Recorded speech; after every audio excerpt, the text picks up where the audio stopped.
Welcome back inside the Now Morning Show. This morning we're jumping into a conversation about how we can become a smart Caribbean. And to do that, I want to welcome futurist, sustainability engineer, innovation consultant, and storyteller, Dr. Claire Nelson. Good morning, Dr. Nelson. Good morning. How are you doing this morning? I am doing fantastically. Now, before we get into the conversation about smart Caribbean, tell me what exactly is a futurist? A futurist is somebody who helps organizations, communities, people use the trends and the information that's in the emerging landscape to make decisions about the future they prefer or the future they fear today. All right, that's fantastic. So let's get into the conversation a little bit. What exactly is smart investing for inclusive prosperity? First of all, let me clear what smart is. Smart is not just what people know about the smartphone. The whole concept of smart goes beyond the technology for me and goes into looking at things at systems, which always includes people, human-centric.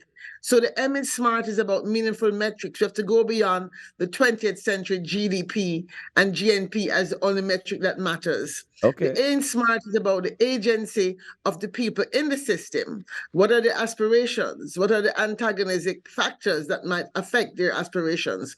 The R in smart is to design for resilience. And T is the transformational use of technology, which means we look at not just what technology can do today, but what are the second and third order impacts of that technology, because we have to do decision making very differently from what we did in the past, because we know already where humanity as a species is going by the inappropriate use of the technology we have. So then isn't there a concern that if we're using the technology inappropriately already, how do we change that perspective around?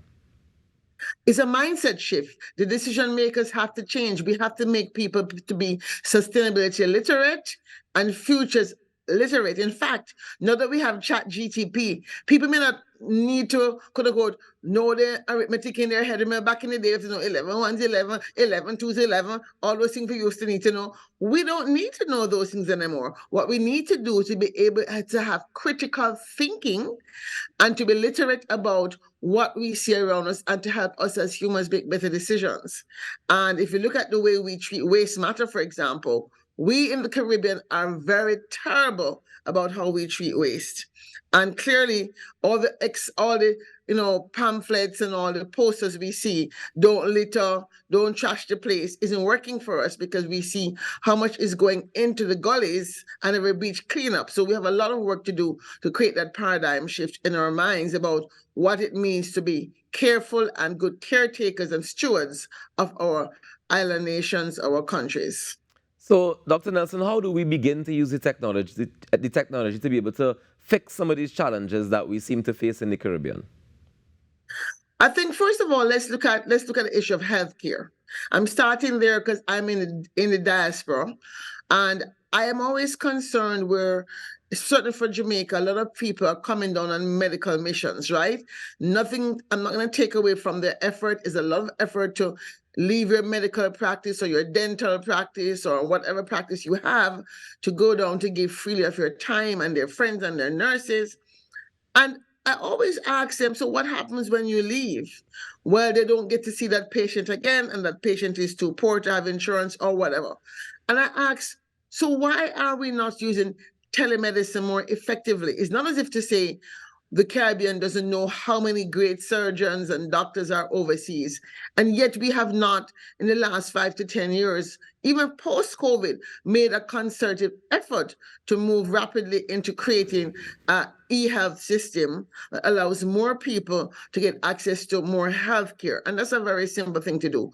But I find that our systems, the status quo systems in many of our countries, are still tied up into what I call old forms of measuring what matters.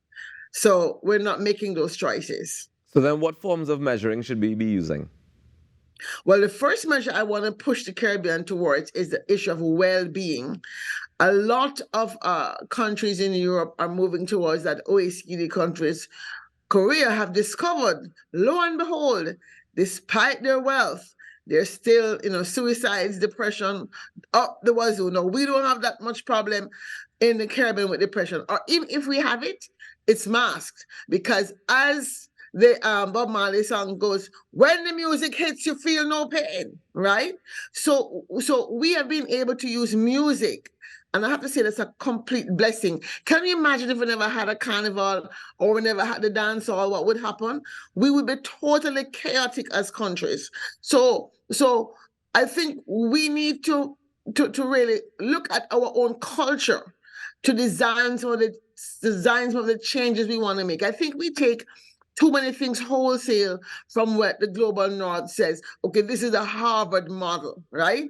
Mm-hmm. And I'm saying, well, why is there not a University of the West Indies model or a UTT model of doing things? And so I must say, excitingly, that one of the things we do have in Trinidad is the Caribbean Space Advocates Club at UTT, and I'm very proud of the work we're doing. It's very small, it's nascent, but at least UTT is trying to make a difference by beginning to create new conditions for thinking about the future by having this space club there. Now, Dr. Nelson, I just want to chat on something because you said just now that some of the bigger countries are looking at well-being and we need to focus on measuring well-being, right? But then you went on to also say that we already have the things that contribute to our getting rid of the negative energy or the depression, or being able to do that therapy through the carnival or through the music or through the dance hall. So is it that we already have the model that can work? Do we just need to refine it? I think we have models that can work, but we have been told that those things are foolishness. How many of us were told when we told our parents we wanted to be musicians or actors, we're told, go study about come up with stupidness about you want to go play music. I mean, we don't see that as something to be valued, right? So we really have to do a lot of decolonization of our mindset so we're able to peer into the future that we want, as well as peer into the future that we fear.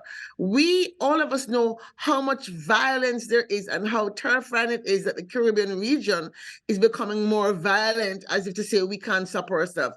So we have work to do in really not just doing a textbook approach to, psychiatric or psychological care and counseling, but we have to begin to put in place pilot studies, pilot approaches, work with the churches. The whole community needs to get together to design what does well-being feel like, look like, taste like, smell like for the average person in Trinidad, Tobago, Jamaica, St. Lucia, and so on and so on. That's what I'm asking for. A new mindset, a new metric, and we have to do that work.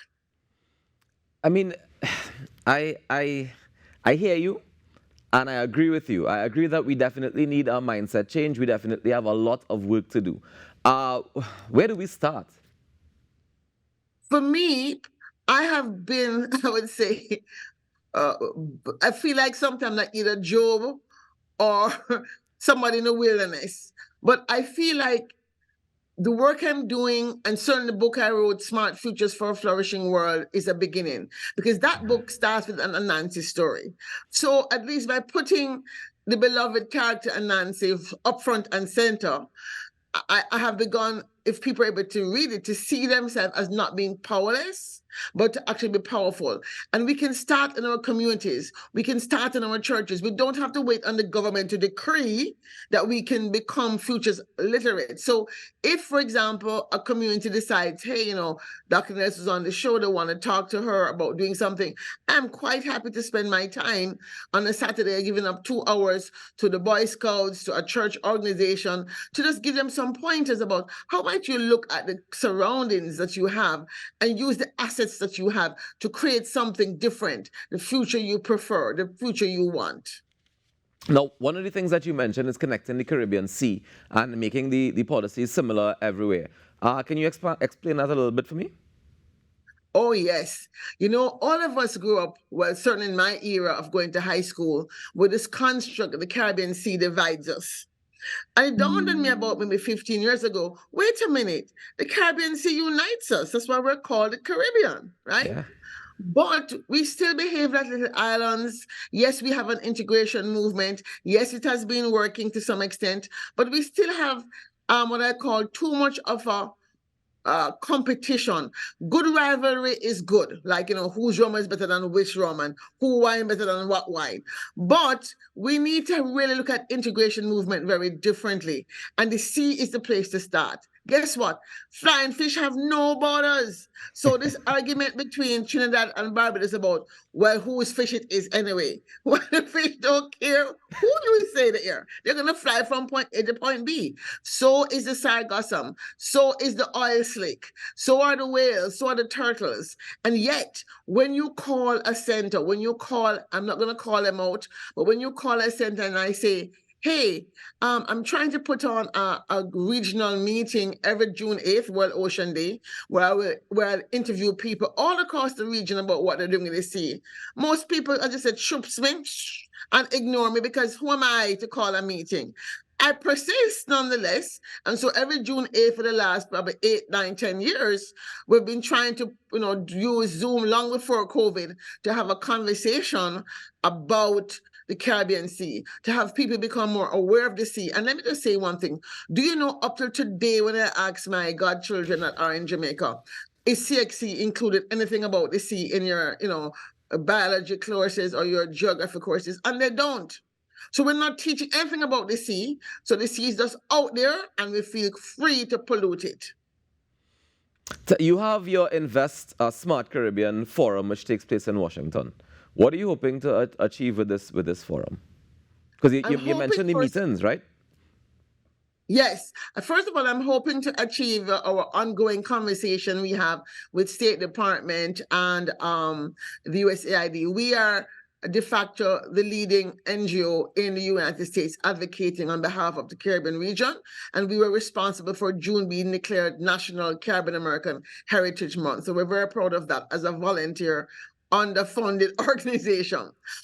So we have basically occupied a space where we are able to reach out to the executive branch, which is the White House and the federal agencies, as well as Congress. So we're going on Congress on Capitol Hill on Thursday morning to begin to talk about PAC 2030, which they announced last June at the CARICOM heads, to break it down, to have us understand as diaspora what is involved, to have us be able to find out what is something missing, is an opportunity to tweak it so that maybe more NGOs and civil society can benefit, and not the usual standard status quo organizations that lined up and treat these things as just another project, or it's an IDB project, or it's a World Bank project.